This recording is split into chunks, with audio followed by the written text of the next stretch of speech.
Shabbat Shalom and welcome to study number 18 of the book of Acts through the framework of Judaism.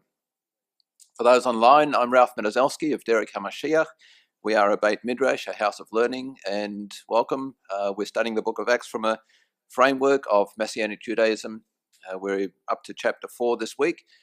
We're going to do a bit of a recap from last week and finish off our study on the priesthood, the temple, because I think it's important to understand just how corrupt the system was around Yeshua's time and the impact it had on Yeshua through his trial, and also the apostles, the Shlichim, as they went forward, how the Sanhedrin, how the court system interacted with them at the time, especially as we study the book of Acts.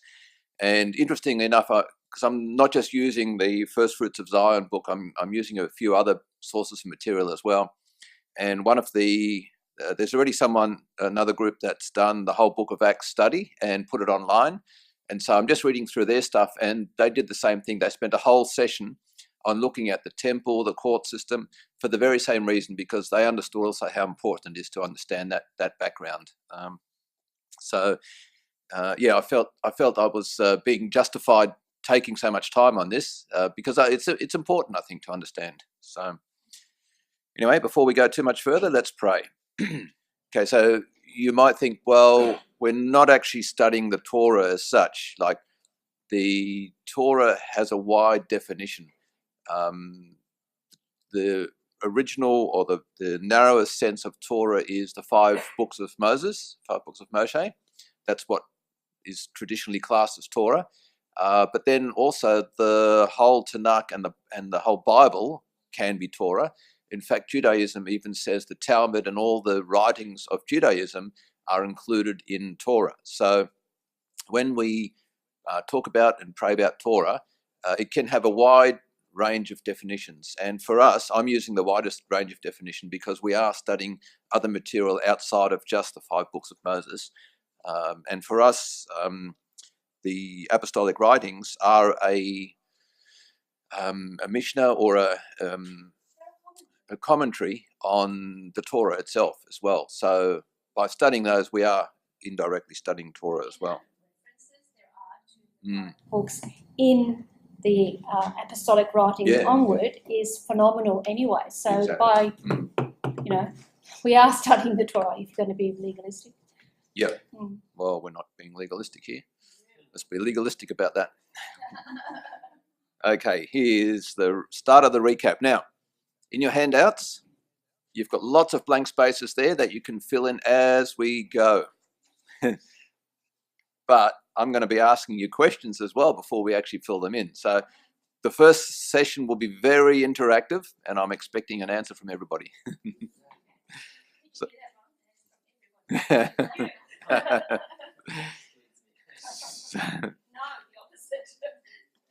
So what was one of the main reasons the first temple was destroyed? Idolatry? Yep. How did that start though? Idolatry is the right word, idol worship. How did they get to idol worship?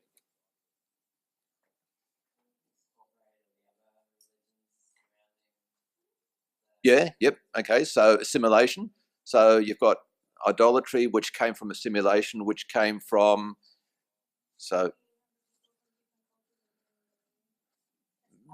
possibly, yeah, yep. So what was Judaism, what sort of worship system was it originally? Correct. People lived too far away from the temple. The temple temple worship was Judaism. That's what it revolved around. And 3 times a year, you would have to come to the temple. But all the other times, you wouldn't have to come to the temple. To bring a special sacrifice, you probably would at times. But the majority of the time, if you lived far away from the temple, you probably wouldn't go there on a regular basis, apart from 3 times a year. And so you started to assimilate with your neighbours, you started to take on their culture, and eventually you started to worship idols as well, just like they did. Or they, not you, but they. Yeah. So what system, what was the name of the group of men that were established after the destruction of the first temple to try and pick up the pieces of Judaism, to try and see, A, what went wrong, and B, how do we fix this? How do we move forward from here? Yes, louder. Men of the Great Assembly. Yes, that's right. Don't be afraid to be wrong, okay? There's no wrong answer. It's just not correct. Sure. Okay. So the men of the Great Assembly, they were also known in Hebrew as the Anshe Knesset Hagadolah. Sorry. And the Knesset, you might recognize that word. That's the Hebrew word for the Israeli government, the Knesset, the assembly, still used today. So it was about 120 elders that were established that ruled after the time of the prophets and right up to the time of Rabbinic Judaism, which is finished, sort of started around 70 CE. So they had quite a few years of ruling, well over 1,000 years of being in government and establishing how to live a Jewish lifestyle. Jewish tradition teaches that they redacted the books of Ezekiel, the 12 minor prophets, and the book of Daniel and Esther. So these guys, this body of elders, and some were prophets originally, they were responsible for putting those books together.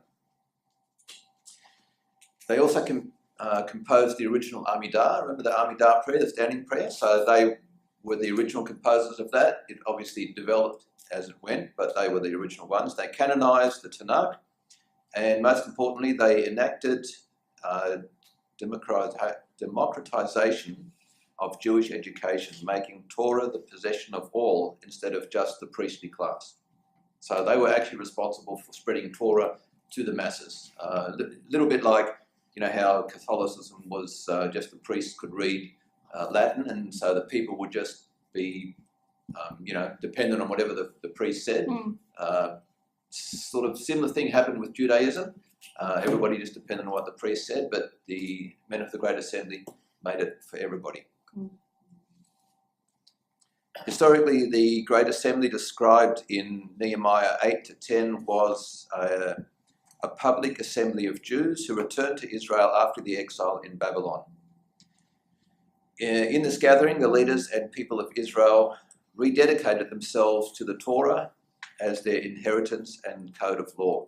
So they recognized that straying from Torah was one of the base reasons, or the root reasons, that idol worship eventually came about. So they said, we need to get everybody back into Torah. We need to get that into people's hearts, not just, coming to the temple, but we need the temple in them, basically.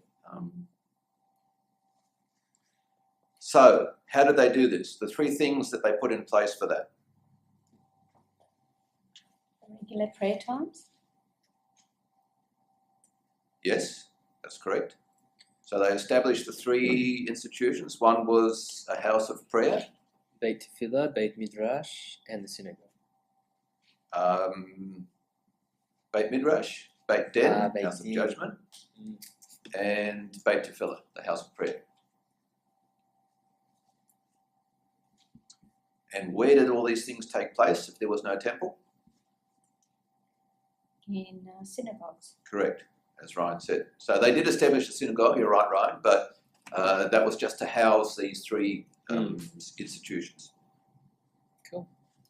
And where were the synagogues? Everywhere? All through the land of Israel and the diaspora. That was the whole point. Bring it back out to the people.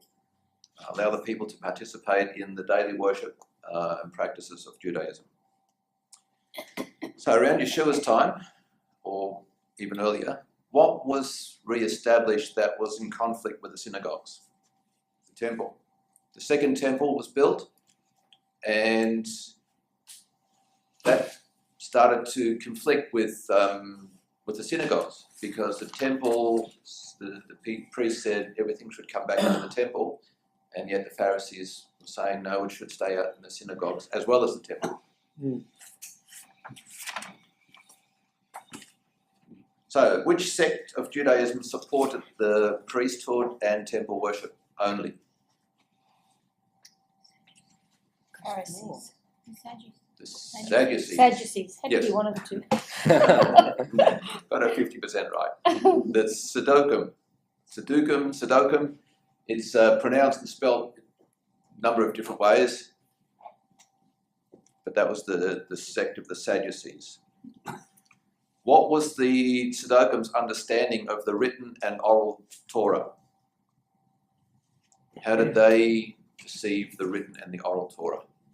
Very literally. Everything was very literal, and they didn't have any kind of belief in. Not the spirit of it, but the application only. Is that right?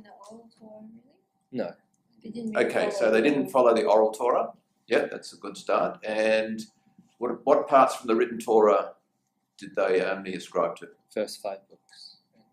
Temple worship. Temple worship, correct.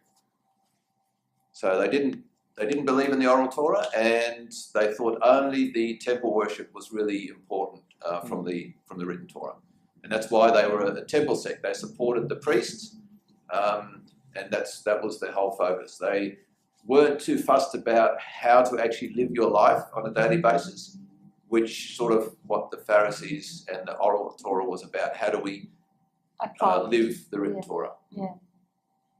Mm-hmm. Where did the temple priesthood get a good amount of their financial support from? The people who couldn't attend the temple. Yeah, diaspora. The diaspora, that's correct. Mm. The Jewish people that lived outside around the Mediterranean basin, they were business people, they were earning good money with trade and all that. They were still Jews, but they wanted to live in the diaspora, make money, and so to keep their Judaism alive, they would send money back to the temple, because that was all that was required by the priests and the Sadducees. So they were quite happy to do that. Remember, the Sadducees didn't worry too much about changing your lifestyle. They were really just worried about temple worship. You support the temple, you're a Jew, perfect. That's all you need to do. So the synagogue then.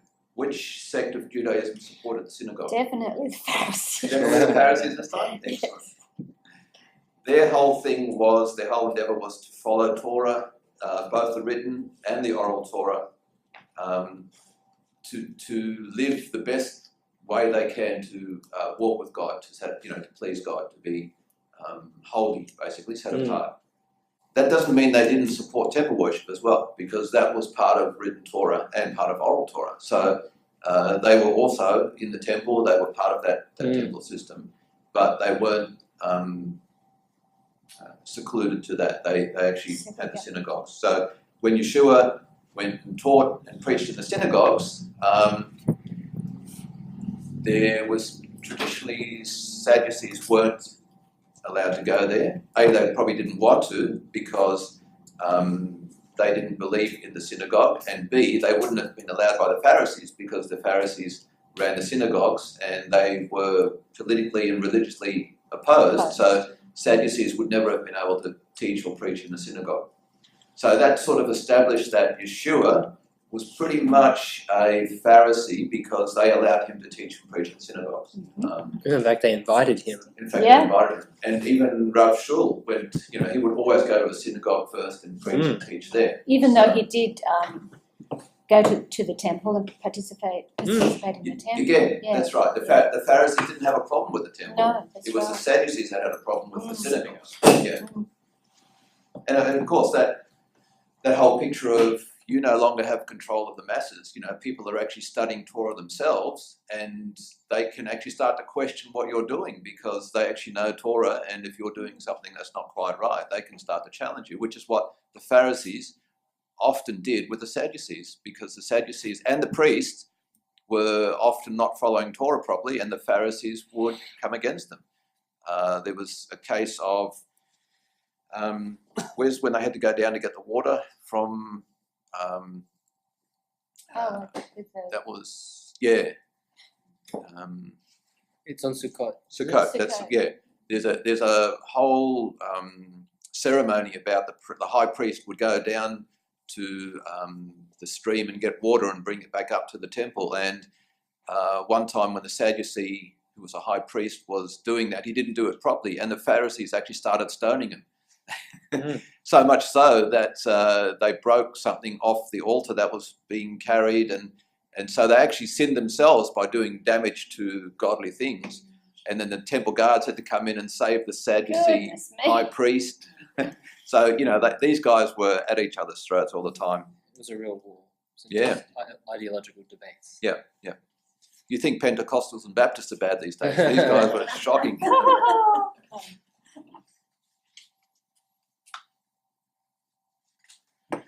So the question then is, why didn't the Pharisees want to let go of the synagogue? Why did they think keeping the synagogue was important? So there wouldn't be one place like central power, so that there would be power distributed amongst the people. Yes, the power distributed, and also that people can continue to follow Torah through the synagogue, through the things that were established in the synagogues. They didn't want people to fall back into idol worship. That was the whole point of establishing the synagogue with the Beit Midrash, Beit Den, and the Beit Tefillin in the first place, is so that we would overcome that temptation to fall back into assimilating with the communities outside of Israel, and then falling into idol worship. And that's where the rabbis and discipleship became important, because people actually had an example to follow. Correct. Daily. That's true. Yes. That's very Yeah. true. Yeah, they basically started Moshe started discipleship, but they really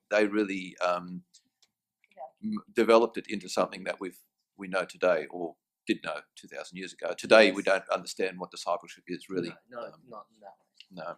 So around Yeshua's time, we have the Second Temple reestablished. We've got a priesthood there that's supported by the Sadducees, the Tzedakah. We've got then the synagogues with the three institutions there, the Beit Midrash, the Beit Tefillin, and the Beit Den. So what other institution existed at this time that replaced the men of the Great Assembly? By this time, the men of the Great Assembly had died out. It was hundreds of years later.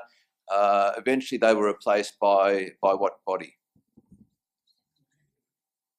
The Sanhedrin. Very good. Yes. And the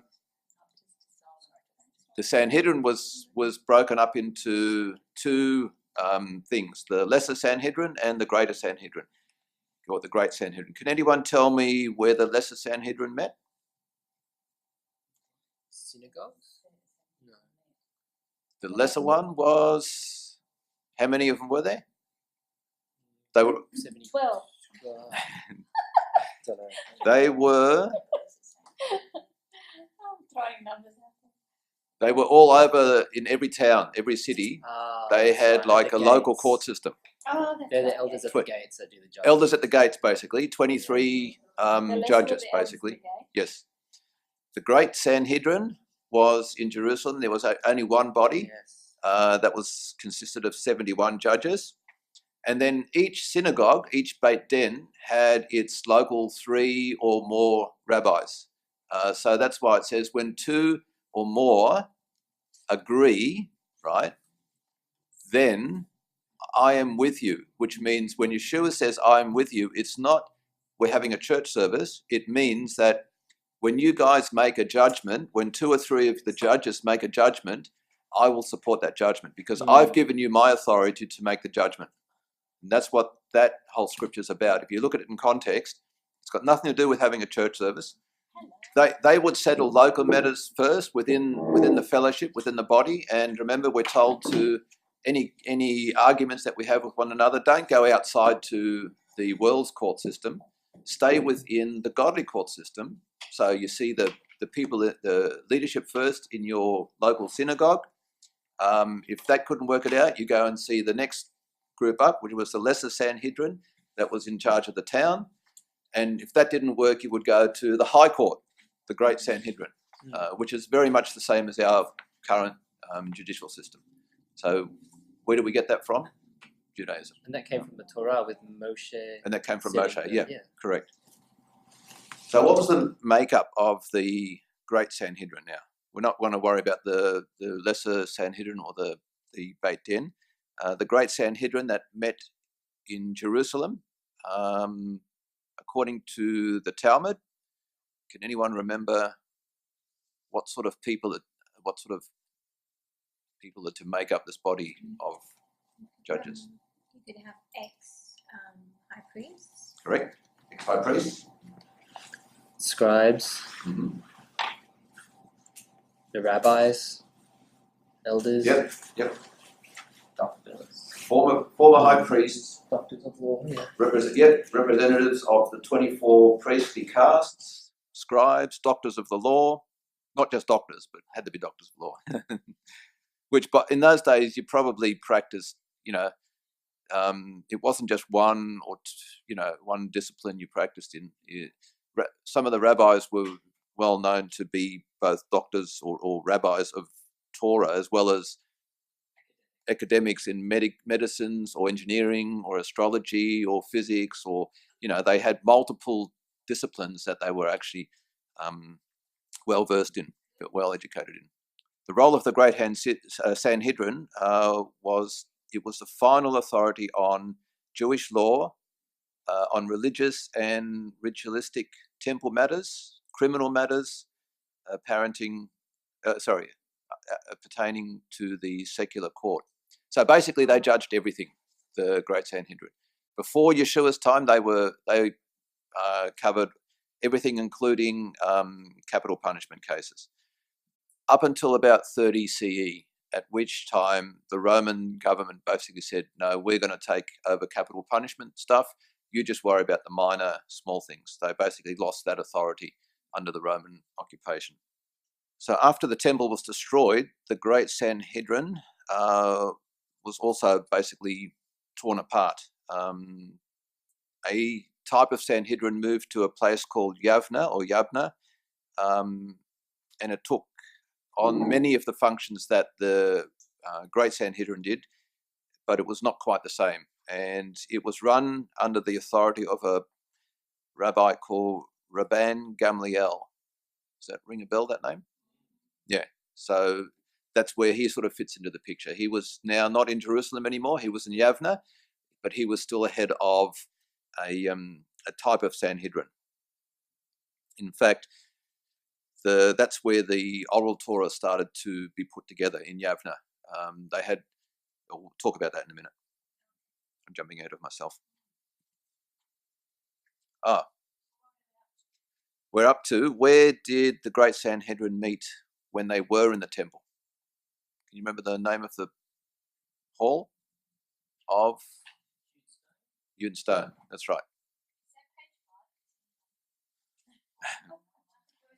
We're on the court system, the Great Sanhedrin, and on the top right-hand side there should be a blank space after Great Sanhedrin's Jerusalem 71 judges, which says met in the chamber or court or hall of Hewn Stone. Because that's important when it comes to looking at the trial of Yeshua, because that was the official place where they would hold court cases. Court of the Hewn Stone. Yeah, the chamber up the top right hand. Chamber or hall of Hewn Stone. Hewn Stone. Mm. And that's why there's a push in Messianic Judaism to have Yeshua retrialed, because his first trial, according to Judaism, is null and void anyway. Yeah. So it can't really stick. Yeah, exactly. It was, well, as we'll see, it was by a corrupt priesthood. Yeah. It was totally illegal, so it doesn't really hold. So the head of the Sanhedrin before 191 BCE was typically the high priest, or sorry, I should say maybe an ex-high priest even. Up until that time, the high priest was still, or the priesthood was still considered to be fairly uncorrupt, still, walking God's ways, and so the high priest would reside as the head of the Sanhedrin. After 91 BCE, the Sanhedrin lost its confidence in the high priest, and basically they then had the dual role of a Nazi, which was like the head, and a what was his name of the second in charge? Av Beit Din, father of the house. So like the prince and the father of the house, they were sort of like the top leader and the second IC, and they would basically debate court cases, debate how to best fulfill Torah. They had a lot of input into writing a lot of the oral Torah. Like they didn't write it themselves, but a lot of what decisions they came up with, a lot of the things they said were recorded in the oral Torah. So after 191 BCE, that role of headship fluctuated between the Pharisees and the Sadducees. So remember that they were both part of the Sanhedrin. It wasn't only Pharisees or only Sadducees. It was made up of a lot of the different sects of Judaism, but Pharisees and Sadducees were the main ones. And depending on who was more popular with the masses and what government was ruling them at the time, that leadership would fluctuate between the two. So which sect of the Judaism was leading the Sanhedrin in Yeshua's time? Sadducees. The Sanhedrin? The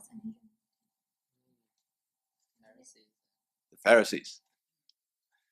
But I remember who were the last two Zagots, the last two Nazi, Shammai and Hillel, and they were both Prussian, both Pharisees, which is interesting because you no longer have a high priest now from the Sadducean side influencing the Sanhedrin. So the Sanhedrin was sort of, separated from the temple because you had Pharisees in the Sanhedrin, you had Sadducees in the temple. So there was a bit of a conflict there. Hillel passed away around 10 CE and Shammai passed away around 30 CE. So they were both around Yeshua's time and both influential in what was happening in the teaching and the doctrines of the time. So under Roman rule, the Sanhedrin was only allowed to judge minor matters, as we saw earlier, and religious matters. Any matters that resulted in capital punishment had to be referred to the Roman courts. So with the Nazi, who was a Prussian, a Pharisee, in control of the Sanhedrin, the high priest, not in control of the Sanhedrin, he would still be part of the Sanhedrin, but he wouldn't be in control of it. And he was mainly a go-between, a liaison between the Sanhedrin and the Roman courts. So he was like, the ambassador, so to speak.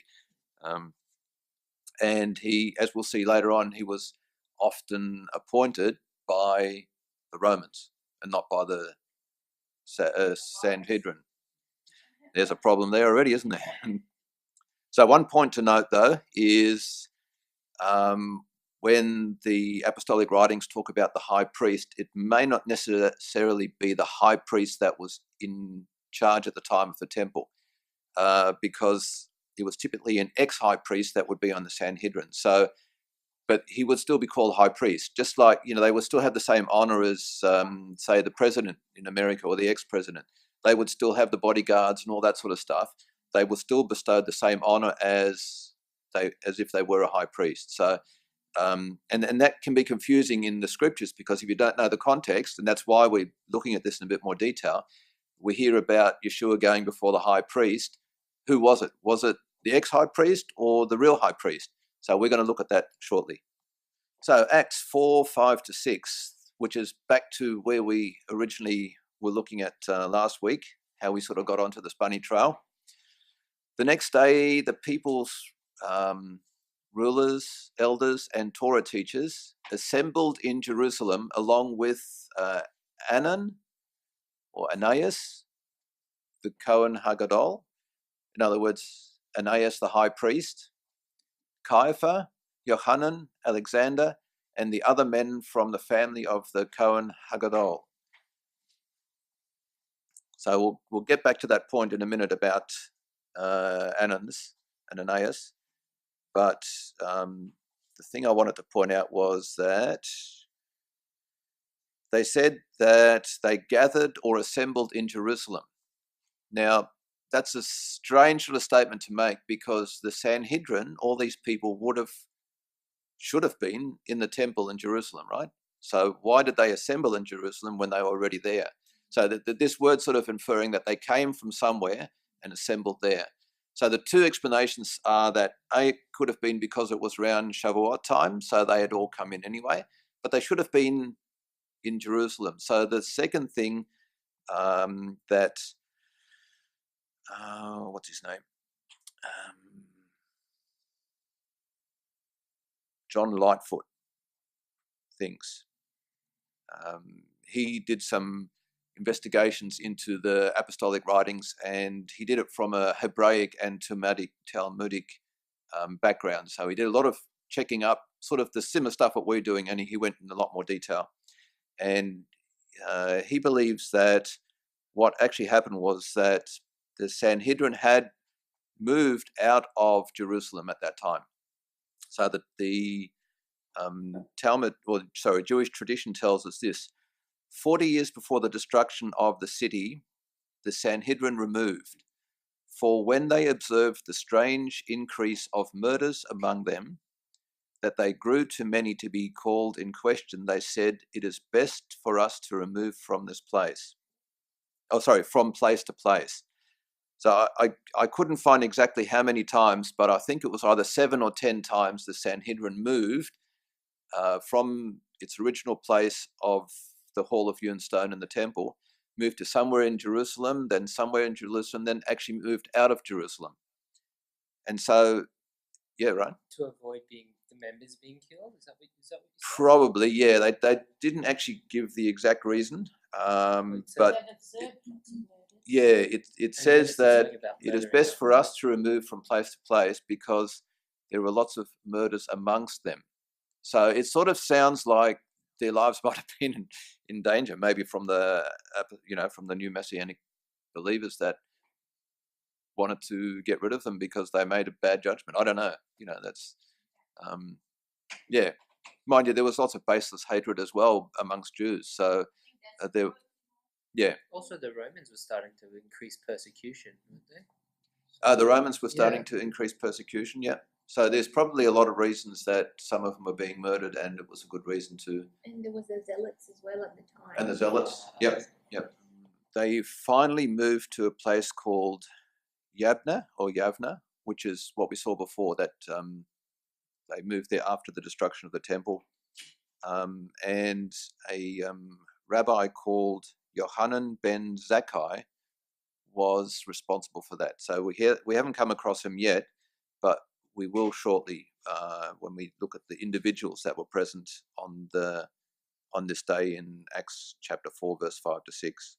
So we're going to look at some of the individuals that were there present in Acts chapter 4, 5, and 6. Annas or Ananias, whose name was Hanan ben Seth.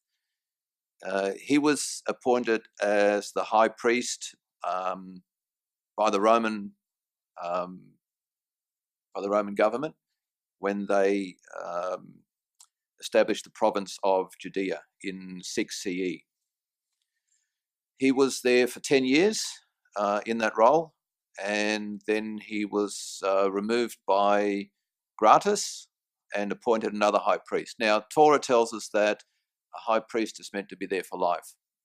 So you can see the corruption already, that this is no longer a proper Torah biblical position. It's now something that the Roman governments are just playing with.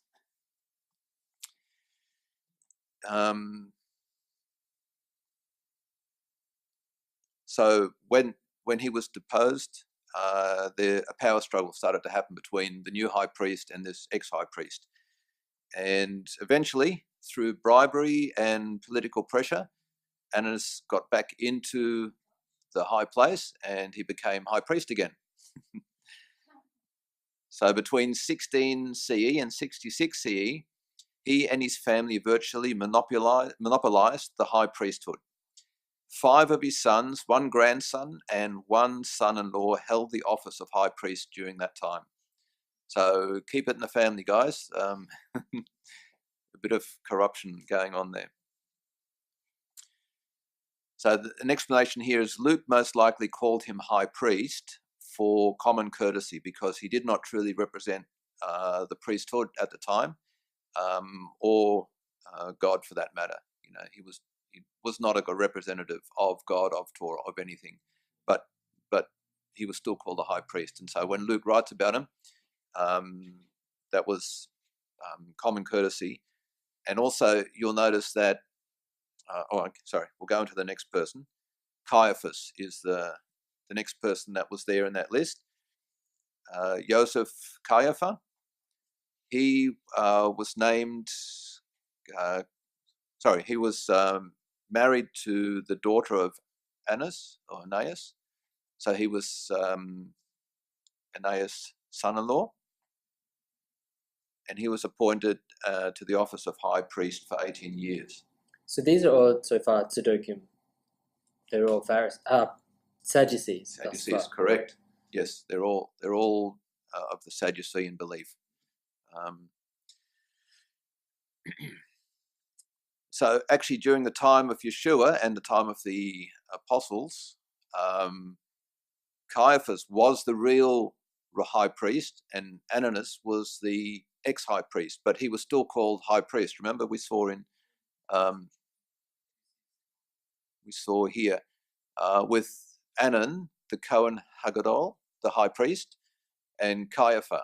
So Caiaphas was actually the high priest at the time, but Ananias was still called high priest. So if you don't know this historical background, it can get a bit confusing. Who's actually the high priest? But still confusing? Well, Caiaphas is the one that's doing the temple service, right? He's the high priest, but he's the son-in-law of Ananias, who was the ex-high priest. So it's like president and ex-president. They still address you. It's like George Bush Sr. and George Bush Jr., right? Like that sort of relationship.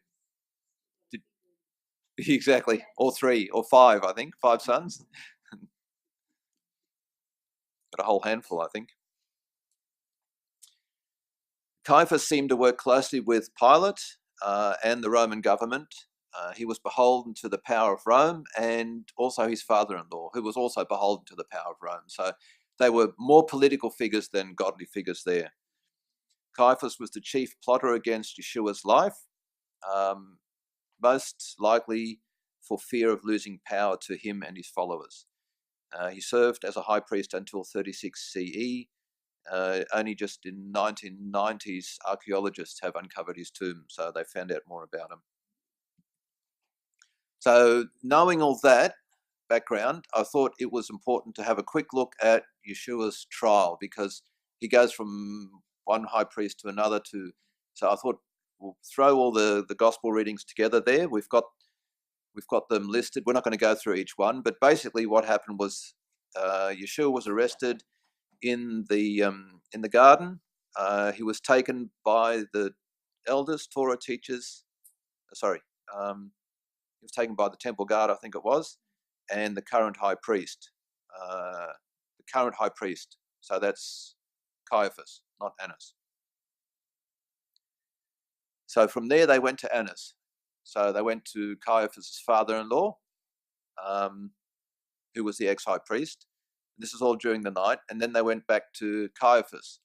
And this is where Caiaphas, he's not in the hall of hewn and stone, or the chamber of hewn and stone, in the place where they should have had a hearing. He's actually in the high priest's courtyard. So if you read the recounts of the trial, you'll see that they're nowhere near where the legal place is. They're in the high priest's courtyard, and they've got possibly the whole Sanhedrin. It says the whole Sanhedrin in the scriptures, so you have to trust the whole Sanhedrin was there, who was made up of mostly Pharisees, but also some Sadducees and also other people. And that's the place where they heard the evidence and the trial happened. So it says, people were giving evidence, but they couldn't corroborate their stories. Eventually, when he was asked, are you the Son of God? And Yeshua responded in a manner that the high priest tore his garment. And he basically said, look, he's condemned himself. He's guilty of blasphemy. Interesting point, though. Torah says that a high priest must not rend his garments. So again, he went against what Torah and God's will said. So what this whole trial, this whole thing was so much of a farce when you look at it from a true Torah and even Jewish perspective, that cultural perspective, it was totally wrong. In the courtyard, which wasn't the holy, it was out where everyone else was. So there would have been lots of folk, lots of people. Yeah, exactly. And the scriptures say that a friend of the high priest that Shimon Kepha was hanging around with, he went into the courtyard, whereas Shimon Kepha stayed outside the courtyard. But there were people everywhere around fires, So it sounds like there was a lot of life, lots of things happening. Other people were allowed in, others, some weren't. So it sounds like a real chemozzle, So then at dawn, they went back to the Sanhedrin. So I'm not quite sure, the Sanhedrin must have met in the courtyard, gone back home or something. In the morning, they went back to the Sanhedrin. Then from the Sanhedrin, they went to Pilate, the governor, who sent him to Herod. Herod sent him back to Pilate, and then finally he ended up on the cross at 9 a.m. Interesting point to note is the high priest, the reigning high priest, Caiaphas, was with him the whole time. So in every step, the high priest had to go with him, was part of his duty, especially when it comes to going to the Roman court. And they went to the Roman court. It was already a death sentence, almost, because they only surrendered capital punishment matters to the high court. To the high to the because they said he's worthy of death. He deserves the death sentence. So, and they couldn't do that anymore, as I said. Thankfully. Well, anyway. Did you have something to say? That's right. You sure? I just wanted to know, it wasn't really there,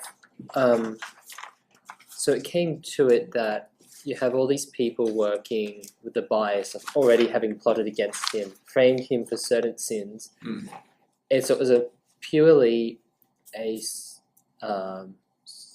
Sadducean and Roman initiative to bring this out. So the Sanhedrin met, but they didn't really have much of a say. Like, yeah, sure, some of the Pharisees probably wanted to get rid of him, but it wasn't a Pharisaic initiative to kill him. It wasn't a Pharisaic initiative. Yeah.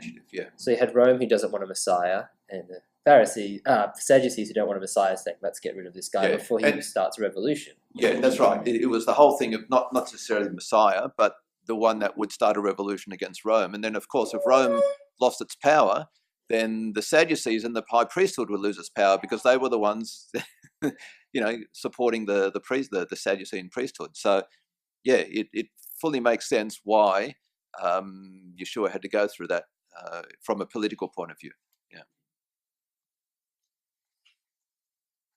So the others that were present in chapter 4, verse 6, two people called Yohanan and Alexandros. These two are otherwise unknown. Their names were common around first century writings, but we don't really know too much about them. With one exception, Yohanan could have been a son of Annas again. Annas had a son called Jonathan, who succeeded Caiaphas as the high priest in about 36, 37 CE. So it could have been him, just the name not written correctly. But Reverend John Lightfoot, a 17th century clergyman who was looking at the New Testament from Talmud and Hebraica, he seems to think that it was the guy that I mentioned before, Rabban Yonahan ben Zakkai. He says, I would, without any stickling, conceive this John, or Yohanan, here mentioned to be no other than Rabban Yohanan ben Zakkai, because at that time there was not anyone more famous throughout the whole nation, and he was of the stock of the priests. Rabban ben Zakkai, the priest, lived 120 years. That's not bad. He found favor in the eyes of Caesar, from whom he obtained Yavna, which is where the Sanhedrin moved to. His wise men and physicians that cured Rabbi Zadok. So when I was doing my studies on the writing of the Talmud, this man was instrumental. Just as the Romans were about to take siege of Jerusalem, he snuck out in a basket. He spoke to the Roman leader and he said, can I have three things? Can I spare the line of Hillel? Can I spare this Rabbi Zadok? And can we move the Sanhedrin out of Jerusalem so that you don't destroy it? And basically all those things were allowed. And so he almost basically single-handedly saved the oral Torah, because these people that ended up in Yavna were the ones that started writing the oral, compiling the oral Torah. So he's quite famous and well known in Judaism. So as I said, he was able to save the line of Hillel. He moved the Sanhedrin to Yavna, and therefore contributed massively to the writing of the oral law. The others that were there were of the lineage of the high priests, Tzedogim. So the group that Shimon Kepha and Yochanan met with in Acts chapter 4 was very heavily Sadducean based. It doesn't say there were Pharisees there, but I'm sure there would have been, because it sounds like there were other scribes and rulers and Torah teachers. But again, it was a heavily weighted Sadducean. There's a lot about the corruption that we don't have enough time to go into. It was Caiaphas who advised the Judeans that it would be good for one man to die on behalf of the people. So it was on his advice to the Sanhedrin that Yeshua is better off sacrificing Yeshua than having all of Jerusalem or all the Jews being persecuted and overtaken by the Romans, which eventually happened anyway because of other rebellions, but that was their thinking at the time. I've got a reference there to Jewish Iniquities just to show you how corrupt the priestly family was, but I won't read that now. The family of Annas owned flocks from which the sacrificial animals had to come, so he basically had a monopoly on selling the sacrificial animals. They controlled the money-changing tables at the temple. Which would explain why Yeshua overturned those tables. They were called the booths of Annas. And they would have been really They angry charged- too. Sorry? They would have been really Yeah. angry too, because Yeah, it was sure. their things. They Exactly. I didn't realise it was such an insult that he did that. Yeah. So you can see now where Yeshua was coming from when he was doing this. They greatly inflated prices on sacrificial animals, extorted money, and stole funds intended to support other priests who had no other income. So the family of Ananias was very corrupt, not just from a Roman political system, but also internally corrupt. So charges of corruption, greed, bribery, collaboration are all brought against Caiaphas in many modern scholars' writings. The Jews of Yeshua's time hated this corruption. The Essenes actually divorced themselves from the priesthood, probably much earlier than this, but that was one of the reasons.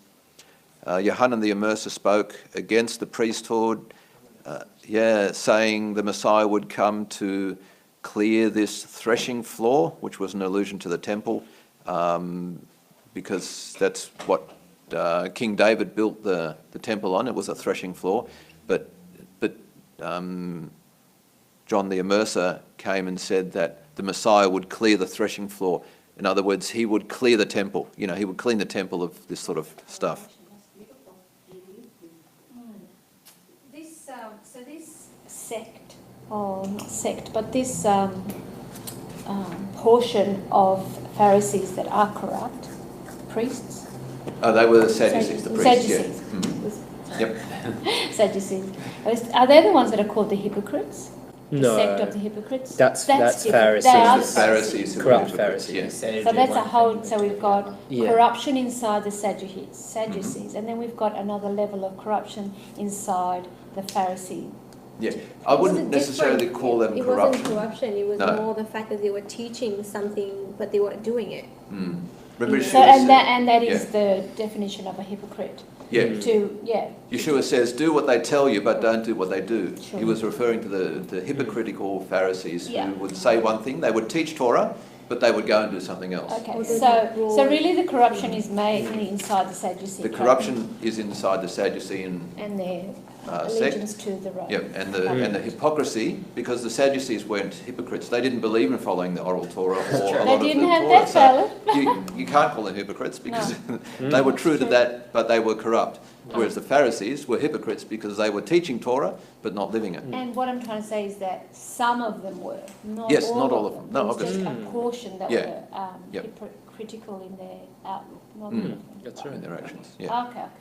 And that's what Yeshua said. He came to address the sick. You know, he's not worried about the people who were doing the right thing. Yeah. He says, I came to address the sick. They're the ones that need to be corrected, that need to come back into the fold.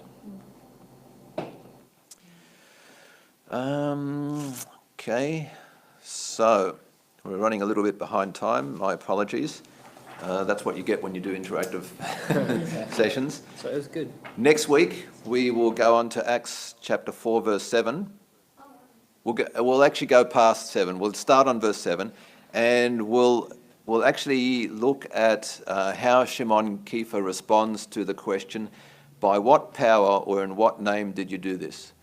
That's the question they throw at him, this group of people that are judging him outside of the proper judgment place. And so we'll see what his response is to that question. Questions, discussions. I just wanted to note, you can see the difference between the synagogue. Even when the synagogue would question or punish the disciples, it was still different. It wasn't, let's kill them, let's get rid of them, or plot against. It was like, in fact, was it Gamaliel who stood up and said, if this is from God, let it go. But the high priests were like, let's just get rid of it. Like, we don't even want to see it. Like, from the moment they heard him preaching, they were thinking, right, how can we get rid of this guy? That's right. They were plotting. They were plotting against his life, basically, and the scriptures say that. And they would even go. I think they would even go watch him teach. Like they were just eyeing him off, like CAA spying him out. Like they'd send people out and be like, follow this guy around. If he goes to a synagogue, listen to what he says, and heckle him, and gather intel so we can find a case. Yeah, they were building a case because every time they would ask him a question like to trap him. Yeah, so that's right. At least if he said something, especially in a crowd, they could have 2 or more witnesses and bring those witnesses and say, stone him, you know, because they had to have witnesses. That's They couldn't right. just go hearsay. And it's interesting how even with all of that, they wouldn't have been able to do it if it wasn't for the corruption. Because at the end of the day, several times they tried to accuse him, but they couldn't find any basis. No, they couldn't find 2 or 3 witnesses that would come up with the same testimony, Well, they which had is to interesting. create false witnesses Yeah. to justify that legal thing of having 2 or 3. Did any of the Pharisees on the Sanhedrin try and defend Yeshua at the trial? There's nothing recorded. No. And that's the sad part for me. It would have been nice they were to... just as happy to see him go, maybe. Probably, because, I mean, they didn't have political power. They had religious power, but they didn't have political At power. the end of the day, it was the high priest or the prince who had the final say anyway.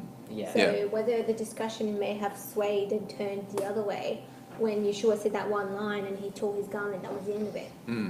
How come no one questioned him tearing his garment though? Why were they so... Because they knew the priesthood was corrupt already. I guess, But, yeah. you know, they saw the other things happening. Tearing the garment was just a cherry on top. I don't know. I think some yes and some no because, what's that German famous scholar? Flusser. Yeah, he talks about how it not being the hall of hewn stone, which essentially means even though the Sanhedrin was there, it can't action its power. Right, okay. So whilst there was definitely some who we know definitely did speak against Yeshua, the majority would have been like, it would have been like having a court case Outside of court. anywhere and watching it take and the place. decision wasn't official, wasn't legal. It was just the high wasn't priest. even by the law of the Torah, so it was as if they were watching someone else taking over their domain saying, you guys can come, but you can't really do what you're supposed to do. They purely needed a reason to bring him to the Romans. Yeah. That's all. Like they That's just all. needed him to say something that was also against the Romans. Because they said, oh, look, he said he's the Son of God. He says he's the king of Israel. He wants to take over. Yeah. You know, and so it wasn't necessarily anything that he did. And probably for the Pharisees as well, saying that he's the Son of God would have been blasphemy as well. Yeah, that's so right, for them, they would have said, "Yep, okay, we agree, this guy's out." Yeah, so it was definitely something probably did want him dead. Yeah. But it's interesting how Rav Shaul, when he was brought before the Sanhedrin, how he used the doctrine, for his own purpose, because he started talking about the resurrection of the dead, and then suddenly the Sanhedrin started. The Sadducees and the Pharisees started fighting one another, and he sort of said, "Oh, I'm out of here." So he was. Drop the bomb, walk away. That's right. He says, "I'm on trial for the resurrection, believing in the resurrection of the dead," and suddenly the argument breaks out. So very clever, Rav Shaul, very clever. Right, shall we have a coffee and then we'll come back? And Shabbat Shalom to everybody online, and we'll see you next week.